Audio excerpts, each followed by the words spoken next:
Claude Sarcia, bonjour. Bonjour. Le thème de notre entretien est celui des nouvelles modernités, de l'assistance, de l'assurance sous nos yeux. De multiples évolutions ou révolutions transforment le quotidien des Français, des révolutions technologiques, comportementales, réglementaires, et donc notre quotidien professionnel est lui aussi bouleversé. Comment le syndicat national des sociétés d'assistance voit-il ces évolutions ou bien ces révolutions actuelles ? Alors, je préférerais parler, en ce qui me concerne, d'évolution, non pas de révolution, puisque ce métier a toujours été capable de s'adapter aux évolutions qui étaient les nôtres. Si je reprends un exemple simple, c'est celui du passage du téléx au fax, du fax à l'email, si je prends des moyens technologiques. Mais c'est aussi être capable de répondre aux évolutions comportementales et aux évolutions sociétales.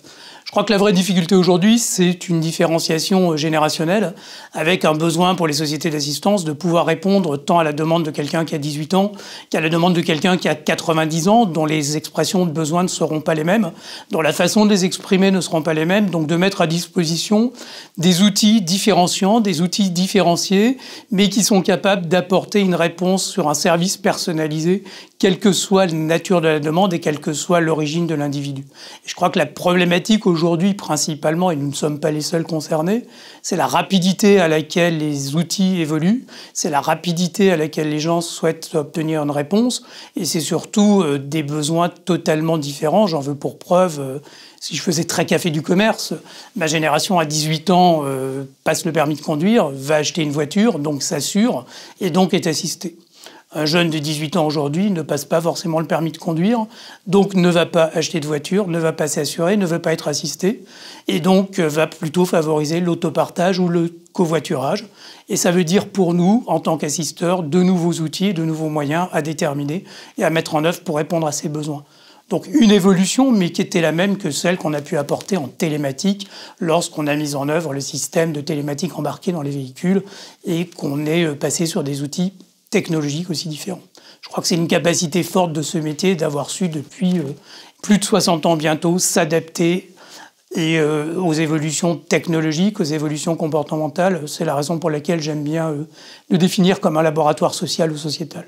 L'univers métier de l'assistance transforme d'une certaine façon l'assurance, pouvant faire passer l'assurance d'une logique ponctuelle de prestations liées à un contrat vers une approche servicielle, quasi quotidienne étendue. Confirmez-vous cette tendance actuelle? Est-ce une transformation inéluctable ?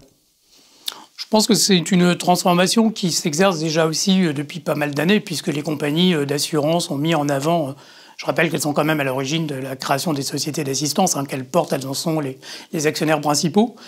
Elles accompagnent ces transformations de services depuis des années par le canal de leur société d'assistance. Elles les accompagnent aussi par leurs propres produits et communiquent de plus en plus autour du monde des services. J'en veux pour preuve les campagnes marketing ou de publicité qu'on peut voir dans la rue, dans les journaux, des compagnies d'assurance qui communiquent beaucoup sur le monde des services, qui est le monde de l'assisteur, mais qui est aussi leur monde de façon à ne pas créer de rupture de chaîne entre la chaîne assurantielle et la chaîne assistentielle, qui globalement retrouve bien sa complémentarité dans les services rendus aux consommateurs.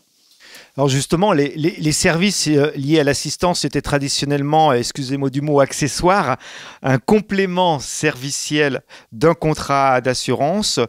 L'offre de service d'un assisteur ne va-t-elle pas devenir le principal argument de vente du contrat d'assurance qui, d'une certaine façon, peut être banalisé aujourd'hui ? Alors, c'est un argument fort, c'est ce que je disais précédemment. Effectivement, cet argument de service est important. Accessoire ou principal, est-ce vraiment la question? Je pense que le produit d'assurance reste le produit du canal de distribution principal. On ne va pas chez un assureur pour acheter un produit d'assistance. Le produit d'assistance est un outil de fidélisation, à mon sens, plus qu'un outil d'acquisition. Par contre, les prestations mises en œuvre deviennent effectivement importantes dans les comptes des assureurs. Mais ça, depuis des années, l'assistance qui au début était une façon de valoriser le produit d'assurance, l'est de plus en plus, mais pèse de plus en plus compte tenu de la diversité des prestations mises en œuvre pour accompagner notre quotidien. L'assurance se transforme, nous l'avons évoqué. L'assisteur exerce-t-il aujourd'hui ou exercera-t-il demain un nouveau métier? Est-ce que son modèle économique va évoluer? Est-ce que le modèle d'inclusion de l'assistance au contrat d'assurance va se transformer vers des services proposés directement aux clients? Alors, des modèles économiques qui se modifient, des canaux de distribution qui se modifient, qui ne sont pas simplement assurantiels, qui ont besoin de répondre de plus en plus aux problématiques sociétales, mais aussi, effectivement, moi je crois beaucoup à deux canaux. Le canal de l'inclusion qui va perdurer et qui va continuer parce qu'il est quand même très ancré dans le domaine des compagnies d'assurance. Et puis un canal qui peut être un canal de plateforme de services, un canal retour à B2C. Je rappelle que les services d'assistance ont été créés en fait en B2C et non pas en B2B. C'est une évolution des années 70. Donc je crois beaucoup à des consommateurs qui vont vouloir consommer au moment où ils auront les difficultés ou les problématiques.